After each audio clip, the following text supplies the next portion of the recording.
The Secret Garden. Francis Hodgson Burnett. Previously on The Secret Garden. Mary Lennox found the secret garden and saw the first signs of life, tiny green shoots pushing through the winter earth. Now she dreams of bringing it back to life, and with Martha's help, sends a letter to Dickon, the boy who talks to animals and whispers to flowers. Dickon. The sun shone down for nearly a week on the secret garden. The secret garden was what Mary called it when she was thinking of it.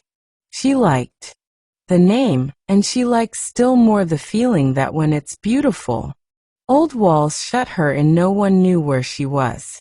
It seemed almost like being shut out of the world in some fairy place. The few books she had read and liked had been fairy story books, and she had read of secret gardens in some of the stories. Sometimes people went to sleep in them for 100 years, which she had thought must be rather stupid. She had no intention of going to sleep, and in fact, she was becoming wider awake every day which passed at Misselthwaite. She was beginning to like to be out of doors. She no longer hated the wind but enjoyed it. She could run faster and longer, and she could skip up to 100. The bulbs in the secret garden must have been much astonished.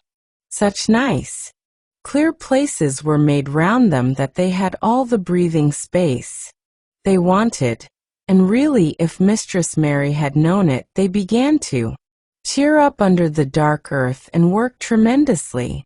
The sun could get at them and warm them, and when the rain came down it could reach them at once, so they began to feel very much alive. Mary was an odd, determined little person, and now she had something interesting to be determined about. She was very much absorbed indeed.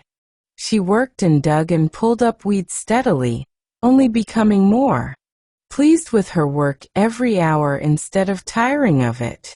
It seemed to her like a fascinating sort of play.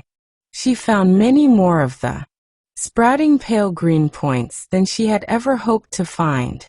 They seemed to be starting up everywhere, and each day she was sure she found tiny new ones, some so tiny that they barely peeped above the earth.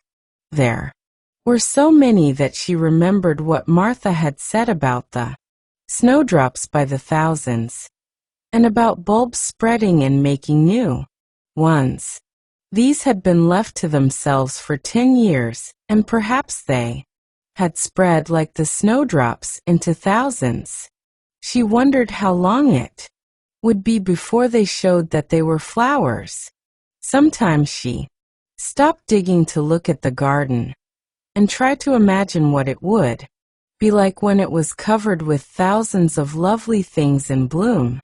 During that week of sunshine, she became more intimate with Ben Weatherstaff. She surprised him several times by seeming to start up beside him as if she sprang out of the earth.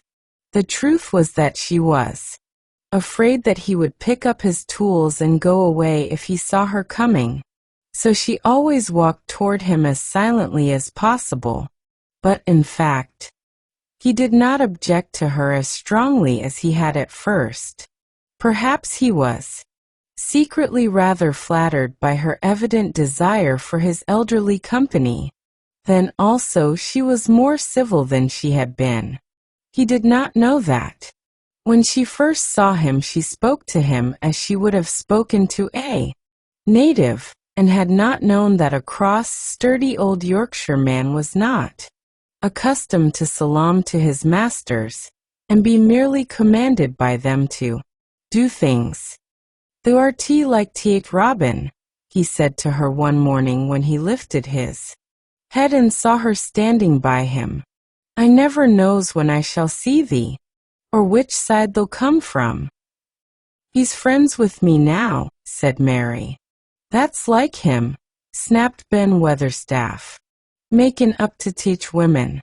Folk just for vanity and flightiness. There's nothin' he wouldn't do for. Teach sake o showin' off and flirtin' his tail feathers. He's as full o' pride as an egg's full o' meat. He very seldom talked much and sometimes did not even answer Mary's questions except by a grunt, but this morning he said more than usual. He stood up and rested one hobnailed boot on the top of his spade while he looked her over. "How long has the been here?" he jerked out. "I think it's about a month," she answered. "Tha's beginning to do Misselthwaite credit," he said. "Tha's a bit fatter than the was and tha's not quite so yeller. Tha looked like a young plucked crow when the first came into this garden. Thinks I too. Myself I never set eyes on an uglier, sourer-faced young un." Mary was not vain, and as she had never thought much of her looks she was not greatly disturbed. "I know I'm fatter," she said. "My stockings are getting tighter. They used to make wrinkles. There's the robin Ben Weatherstaff." There, indeed, was the robin, and she thought he looked nicer than ever. His red waistcoat was as glossy as satin, and he flirted his wings and tail and tilted his head and hopped about with all sorts of lively graces. He seemed determined to make Ben Weatherstaff admire him. But Ben was sarcastic. "Aye, there the art," he said. "Tha can put up with me for a bit. Sometimes when tha's got no one better. Tha's been reddenin' up thy waistcoat and polishin' thy feathers this 2 weeks. I know what tha's up to. Tha's courtin' some bold young madam somewhere, tellin' thy lies to her about bein' t' finest cock robin on Misselmore and ready to fight all t'8 rest of 'em." "Oh, look at him!" exclaimed Mary. The robin was evidently in a fascinating, bold mood. He hopped closer and closer and looked at Ben Weatherstaff more and more engagingly. Flew on to the nearest currant bush and tilted his head and sang a little song right at him. "Tha thinks they'll get over me by doin' that," said Ben, wrinkling his face up in such a way that Mary felt sure he was trying not to look pleased. "Tha thinks no one can stand out against thee, that's what. Tha thinks." The robin spread his wings. Mary could scarcely believe her eyes. Flew right up to the handle of Ben Weatherstaff's spade and alighted on the top of it. Then the old man's face wrinkled itself slowly into a new expression. He stood still as if he were afraid to breathe, as if he would not have stirred for the world, lest his robin should start away. He spoke quite in a whisper. "Well, I'm dongade," he said as softly as if he were saying something quite different. "Tha does know how to get at a chap, tha does. Tha's fair unearthly, tha's so knowint." And he stood without stirring, almost without drawing his breath, until the robin gave another flirt to his wings and flew away. Then he stood, looking at the handle of the spade as if there might be magic in it, and then he began to dig again, and said nothing for several minutes. "Dream bravely, little one. You are the light of tomorrow. Good night."